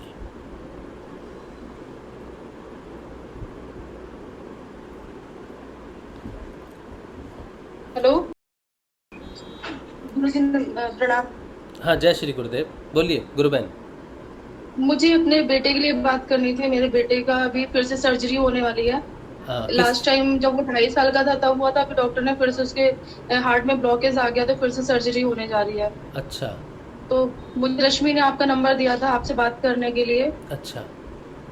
हाँ जी, तो फिर बस हाँ उसी के लिए हम लोग बहुत ज्यादा परेशान है। हाँ, कितने साल का है बच्चा अभी? अभी वो 9 ईयर का है। और 2.5 साल का था तब सर्जरी हुई थी, ठीक हो गया था? हाँ जी, लास्ट सर्जरी 2.5 साल में हुई थी। अच्छा, तो अभी उसको फिर से डॉक्टर ने सर्जरी बोला। तो आपको गुरुदेव के बारे में कब पता चला? आप गुरुदेव का ध्यान और मंत्र जाप कर रहे हैं? गुरुदेव का मतलब हमारी जो फैमिली, मायके से फैमिली ना, उन्होंने गुरु दीक्षा ली हुई है, तो मैंने भी वहीं से ले रखी है। आपने कब ली गुरु दीक्षा? मुझे हो गया 1 साल हो गया है। नाम मतलब जाप मैं नहीं किया? मतलब मानती तो उनको मैं बहुत टाइम से थी। मुझे 9-10 साल हो गए मानते हुए, लेकिन गुरु दीक्षा भी मैंने 1 साल पहले, क्योंकि मेरी शादी भी हो गई, तो मुझे ये लगा ससुराल में पता नहीं कौन से गुरुजी बनाएंगे, क्या करेंगे। तो यहाँ पे कुछ मुझे ऐसा दिखा नहीं, तो इसलिए फिर मैंने अपने मायके से वहीं से ले लिया। तो आपने नाम जाप नहीं किया ना बिल्कुल भी? नहीं, नाम जाप करती हूँ, लेकिन बस रश्मि ने एक बार बोला कि आप यहाँ पे भी बात कर लो। जब माइंड में बहुत सारी बातें रहती है, तो ये लगता है कि कहीं से भी कुछ अच्छा मिल जाए और कुछ मेरे बच्चे के लिए अच्छा हो जाए। आपके घर में गुरुदेव की फोटो भी नहीं है? हाँ जी है, मंदिर में पूजा करती हूँ। अच्छा, कब से पूजा कर रहे हो गुरुदेव की तस्वीर की? मैं जब से मेरी शादी नहीं हुई तब से मैं कर रही हूँ। तो काफ़ी समय, कितना 9 साल का बच्चा है तो फिर 9 साल 10 साल हो गए शादी को तो? 10 साल मेरी शादी को हो गया, तो मैं मतलब 12-13-14 साल हो गए मुझे, मतलब उनको मानते हुए। अच्छा, तो समय हो गया काफ़ी। हाँ जी। गुरुदेव की तस्वीर तब से आपके पास है? हाँ जी, गुरु जी की तस्वीर भी है, लेकिन वो हमारे घर में बोलते हैं कि पितृदोष बहुत ज्यादा है, यानी जो तुम्हारे बड़ों ने मतलब इतने खराब खराब काम तुम्हारे घर में हुए ना, तो इस वजह से कुछ भी अच्छा नहीं हो पा रहा है। नहीं, ऐसी तो चीज़ें नहीं होती। जब जब लड़की की शादी होती है ना, हाँ जी। तो सारा पिता के पास है। बच्ची जो आती है। नहीं नहीं, मैं ससुराल पक्ष की बात बोल अच्छा, रही हूँ, ससुराल ससुराल पक्ष। पक्ष में। अच्छा, ससुराल हाँ पक्ष जी। की बात है। हाँ जी। अच्छा, देखिए, मैं तो इतना ही कह सकता हूँ। देखिए, बात करने का यही है कि हमें अगर गुरुदेव की कृपा अगर हमें प्राप्त हो, तो सिर्फ़ और सिर्फ हम गुरुदेव के नाम जाप से ही गुरुदेव की कृपा प्राप्त कर सकते हैं। आप जितना हो सकता है इस समय आप एक तो प्रार्थना कीजिए गुरुदेव से, ठीक है? जी अपने बच्चे के लिए प्रार्थना कीजिए, और नाम जाप आप जितना हो सकता है उतना कीजिए। चिंता से ज़्यादा नाम जाप कीजिए, चिंता मत कीजिए। और जो भी जी। मेडिकल प्रोसीजर बता रखा है डॉक्टर ने, उसको आप फॉलो करो, उसको फॉलो करते जी। चलो, ठीक है? जो भी उसका, कब है उसकी सर्जरी? उसकी सर्जरी 15 डेज बाद डॉक्टर ने बोला है नंबर लेने के लिए।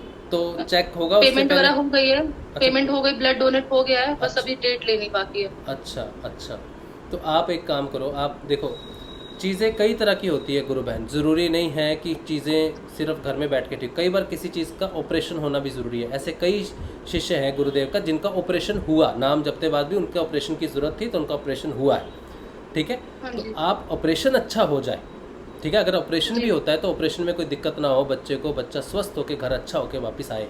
ऐसी प्रार्थना, जी। ऐसी प्रार्थना हो कि गुरुदेव जो भी हो आपकी इच्छा से सब कुछ ठीक होके हाँ मेरा जी। बच्चा वापस पूर्ण रूप से स्वस्थ जी, होके जी। हमेशा के लिए इस बीमारी से मुक्त होके मेरे पास आ जाए। चाहे तो जी, ऑपरेशन गुरुदेव। करवाना है तो आपने ऑपरेशन करवाओ, नहीं करवाना तो उसको ऐसे मुक्त करो, लेकिन आप करो, मेरे बच्चे आप का करो, ऑपरेशन हाँ। आप करो। ऐसी करुण प्रार्थना कीजिए और गुरुदेव के मंत्र जाप की झड़ी लगा दीजिए, ठीक जी। है?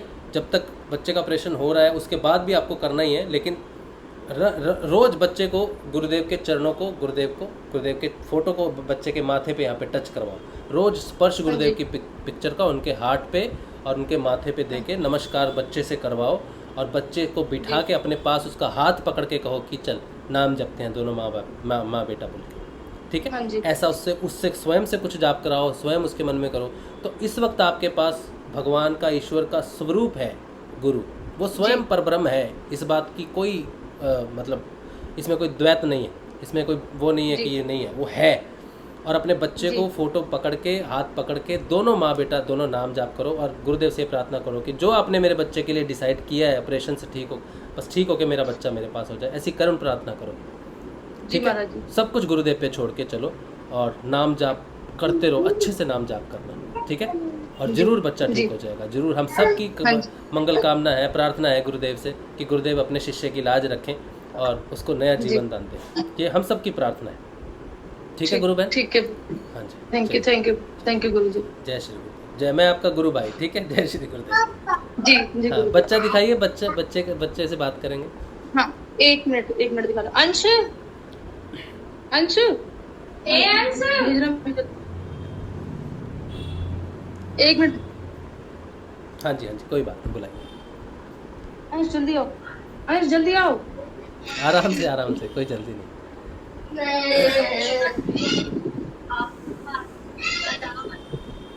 ये भैया।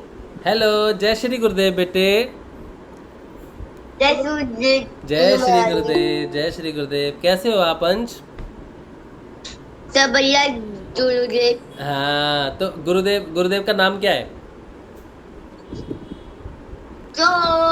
सोनिए रामलाल जी स्याग। बोलिए। बोलो रामलाल जी स्याग। राम लाल स्याग। लाल स्याग। गुरुदेव। गुरुदेव। बोलो गुरुदेव की जय हो। चलो प्रार्थना करते हैं, चलो प्रार्थना करते हैं मिलके, चलो प्रार्थना करते हैं, ठीक है? प्रार्थना करेंगे मेरे साथ? हाँ जी। चलो प्रार्थना करते हैं। हे गुरुदेव, हे गुरुदेव, मैं आपका छोटा सा शिष्य हूँ। मैं आपका शिष्य हूँ। हे गुरुदेव, हे गुरुदेव, मुझे जो भी बीमारी है जो मेरी बीमारी है उससे मुझे ठीक कर दो, स्वस्थ कर दो, उसे ठीक कर स्वस्थ कर दो, मुझे जल्दी से ठीक कर दो, मेरी मम्मी की चिंता का निवारण कर दो। हाँ, मुझे ठीक कर दो, मैं आपका नाम जपूंगा, मैं आपका प्रचार करूंगा, अपना सारा काम लौटकर करूंगा। मैं आपसे प्रेम करता हूँ। ताकि मैं बड़ा होके सफल ऐसा डालता हाँ, मैं आपसे प्रेम करता हूँ गुरुदेव, मैं आपका बेटा हूँ। हाँ, मुझे ठीक कर दो गुरुदेव, मुझे तो ठीक कर दो गुरुदेव। जय श्री गुरुदेव। जय श्री दादा गुरुदेव। जय श्री गुरुदेव। जय श्री दादा गुरुदेव। बहुत प्यारा बच्चा है। अंश, आप जल्दी ठीक होके आप बैठो, फिर हम सेशन में बात करेंगे, ठीक है? ठीक है बढ़िया। बोलो ठीक है गुरु जी। ठीक गुरु जी। गुरु भाई ठीक है। चलिए, हम सब मंगल कामना करते हैं कि हमारा छोटा सा गुरु भाई अंश जल्दी से ठीक हो जाए और जल्दी से ठीक होके गुरुदेव की भक्ति में लगे और बड़ा होके खूब प्रचार प्रसार, गुरुदेव का यंत्र बने और गुरुदेव का प्रचार प्रसार करे। हे गुरुदेव, अपने शिष्य को एक अच्छा जीवन, एक स्वस्थ जीवन प्रदान करें, ये हम सब की मंगल कामना है और हम सब की लाज रखें गुरुदेव, और संजीवनी मंत्र से अंश को नया जीवन मिले गुरुदेव। जय श्री गुरुदेव। चलिए, तो अंश के लिए ये प्रार्थना है कि वो जल्दी से ठीक हो जाए, छोटा बच्चा गुरुदेव का। तो अभी के लिए इतना ही आज रखते हैं। एक बार मैं यूट्यूब पे देख लेता हूँ, यूट्यूब पे कुछ प्रश्न है वो मैं पढ़ लेता हूँ।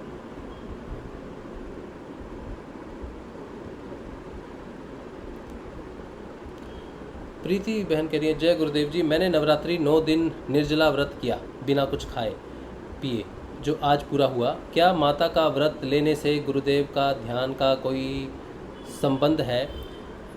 जब तक हम बाहर से देखते हैं तब तक माँ और गुरुदेव अलग नज़र आते हैं, जब हम अंदर से देखते हैं तो दोनों एक ही नज़र आते हैं। तो आप जो भी करो कोई बात नहीं, आप श्रद्धा से उसी की तरफ बढ़ रहे हो, चाहे बाहर से बढ़ो चाहे अंदर से बढ़ो, तो उसी की तरफ बढ़ रहे हैं, कोई ऐसा दिक्कत नहीं है। और जैसे जैसे आप आगे बढ़ोगे वो स्वयं माँ आपका मार्गदर्शन कर देगी। आप जैसा करना चाहते हो आप करो, लेकिन गुरुदेव का नाम आप जपते रहना, नाम नहीं छोड़ना, ज़्यादा से ज़्यादा गुरुदेव का नाम जपना, और स्वयं आपका रास्ता जो है मार्ग, वो माँ स्वयं आपका मार्गदर्शन कर देगी कि ये आगे तेरे को करना है, ठीक है? तो आप जैसा कर रहे हो आप करते हो, कोई बाधा नहीं, कोई चिंता नहीं है। अमरकला बहन कह रही हैं, भाई धीरे धीरे आंखों की रोशनी कम होती जा रही है, क्या करूं? क्या सिद्ध योग में ऐसे भी होता है, क्या बताएं?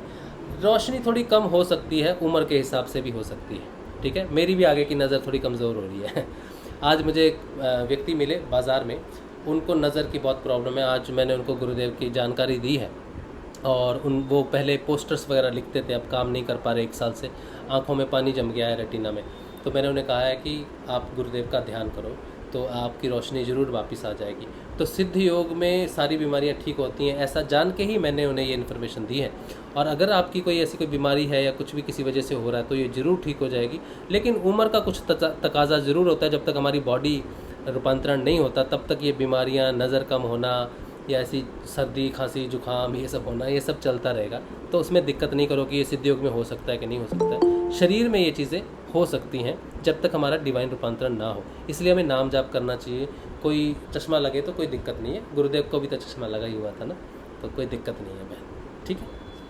अच्छा चलिए, तो अब समय काफ़ी हो गया है, तो आज के लिए इतना ही रखते हैं श्री गुरुदेव के चरणों में। सुबह मिलेंगे सुबह के ध्यान में 6:30 बजे। जय श्री गुरुदेव, जय श्री दादा गुरुदेव, जय श्री गुरुदेव, जय श्री गुरुदेव, जय श्री दादा गुरुदेव। जय श्री गुरुदेव, जय श्री